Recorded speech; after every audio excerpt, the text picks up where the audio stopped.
While flying back, Alan notices a Viltrumite ship, and they notice him. A female Viltrumite, Anissa, comes out ready to fight. She engages him in a fight, and Alan surprises her by landing a punch that makes her bleed. While fighting, they exchange remarks, and Alan discovers that the ship he came into contact with is a Viltrumite prison ship. During the battle, Alan remembers his talk with Invincible about how his dad was taken in for execution. So Alan forms a plan to throw the fight and free Omni-Man while on the inside. Meanwhile, Omni-Man is recovering from his back injury sustained during a battle with the Viltrumites on Thraxa. He shares a cell with an alien prisoner who notices his distress and asks what's wrong. Nolan reveals that he thinks he misses his wife. He attempts to escape, but his plans are stopped by Craig. Craig informs Nolan that he is in full health and will now be put to execution. Craig inflicts damage on Nolan and has 2 other Viltrumites take him back to his cell. On his way back, he notices Alan and wonders why he is here. Alan communicates with him telepathically and assures him that he will talk with Nolan again. Alan speaks with Nolan about the coalition of planets, Mark's role in the war between the 2 factions, and his plan to free Nolan. At first, Nolan is reluctant to betray his people.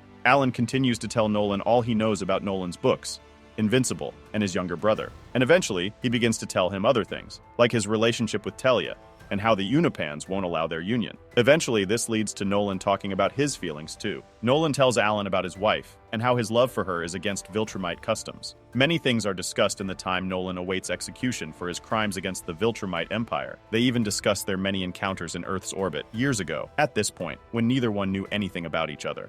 A bond starts to form until they become friends. Their bond grows, and the mission becomes more important for Alan. Alan is no longer there to rescue a possible ally. He needs to save his friend, and he is not sure he will succeed, which worries him.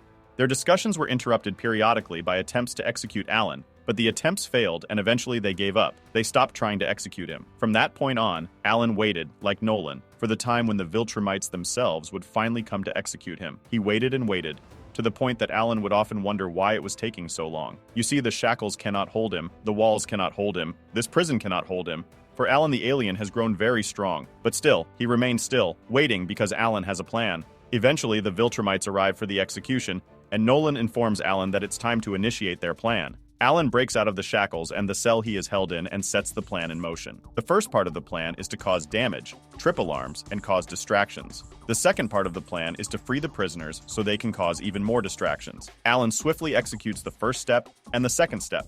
The final part of the plan is to scan the prisoners as they escape and see if any of them are formidable enough to aid them in their rescue. And luckily for Alan, he comes across Battle Beast. Battle Beast demands to know who is brave enough to free him, and Alan tells him he is the one. Alan asks if Battle Beast would be interested in helping him and his friend escape the prison. Battle Beast tells him that he only desires to find worthy adversaries, but Alan can have his aid only until their goals no longer coincide.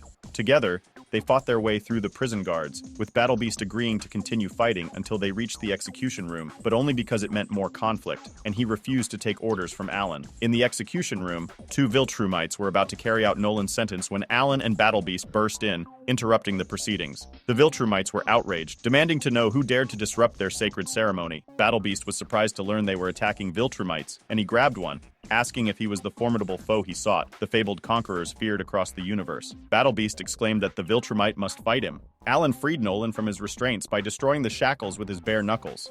The freed prisoners hijacked every means of escape located in the prison.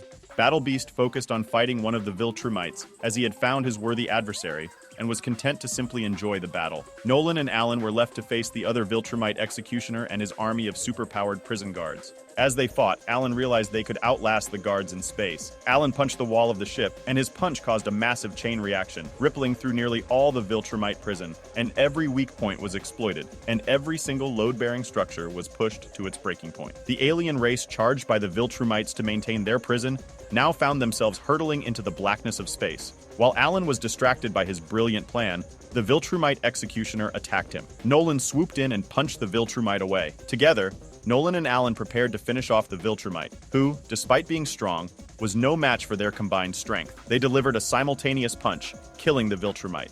Alan was surprised by his own strength, and Nolan asked how strong Alan was. Knowing that Alan had done the most damage, Alan responded, "Very strong." Nolan and Alan wondered where Battle Beast and the second Viltrumite executioner were, but they were nowhere to be seen. Somewhere close to the location, Battle Beast and the Viltrumite are still battling each other. and it looked like Battle Beast was getting the best of him. Alan noticed he needed to retrieve the scanner from the ship he used to scan Nolan's books, but he was also worried they needed to get out of the location since the rest of the Viltrumites must have been alerted, and they might send reinforcements. Nolan told Alan not to worry and assured him that the Viltrumites are not coming anytime soon. Alan asked why he was so sure, and Nolan tells Alan that the Viltrumites are not coming because there is no one to send, and he is confident about it because he knows how far the Viltrumites are. He further tells Alan that his execution was postponed because the Viltrumites were called away, and it was only recently that they were able to send back 2 agents required by law for the execution. Nolan then revealed that they had no one to spare because of a very simple reason. There are less than 50 pure-blooded Viltrumites left alive in the whole universe.